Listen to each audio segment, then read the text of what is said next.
O jornal o Globo do Rio de Janeiro tem uma bela manchete hoje, a votação da denúncia de corrupção passiva do presidente da República.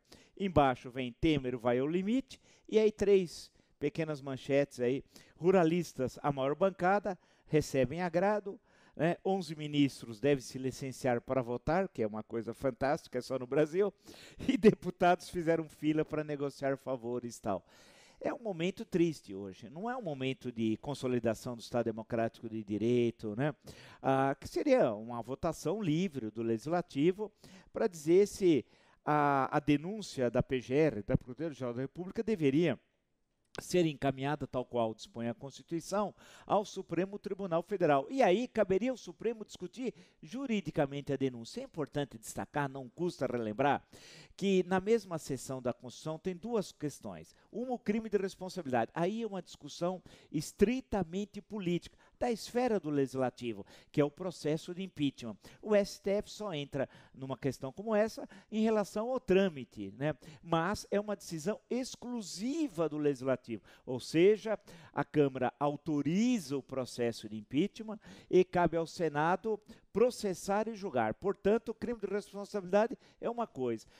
Nesse momento, a infração penal comum é um outro fato. Aí é uma questão jurídica, e esse é o problema que a nossa Constituição não resolve bem a questão, porque ela dá à Câmara dos Deputados, somente a ela e não ao Senado, como no processo de impeachment, né, do crime de responsabilidade, é ela que autoriza que o STF possa apreciar a denúncia e volta a assistir, recebê-la ou não. Se recebe, o presidente vira réu e fica até 180 dias, se o julgamento durar mais que isso, né, fora da presença da República. Se durar mais, ele volta, né, mas o presidente pode ser inocentado, aí ele retorna às suas atividades normais, ou condenado, né, e aí, de acordo com a Constituição, se é no segundo biênio, a eleição é congressual.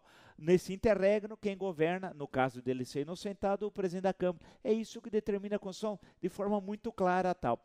Porém, o que acontece? Aquilo que permitiria ao Legislativo apreciar se encaminha ou não ao STF uma denúncia, nesse caso, foi maculado pela ação do Executivo. E que tipo de ação? Comprando os deputados.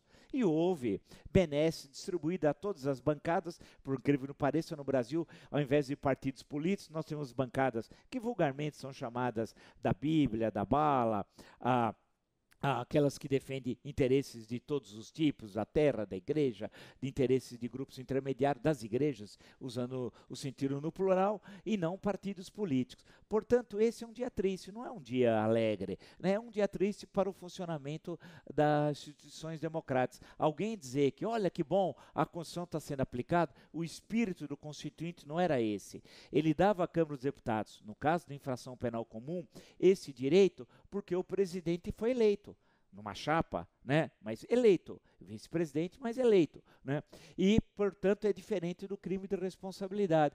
Nesse caso, infelizmente, a Câmara dos Deputados não cumpriu suas atribuições. Ela deveria encaminhar ao STF e ao STF, aí sim, juridicamente, ver se a denúncia tem fundamento ou não. Se tivesse indícios suficientes, o que aconteceria? Ela seria recebida e seria aberta uma ação penal. Nesse caso, o presidente réu não poderia continuar no exercício da presidência da República. Perdemos uma boa oportunidade de colocar em prática a Constituição. E perdemos por quê? Porque houve outra vez a presença do Executivo controlando o Legislativo. E quando isso ocorre, não há equilíbrio entre os poderes, infelizmente.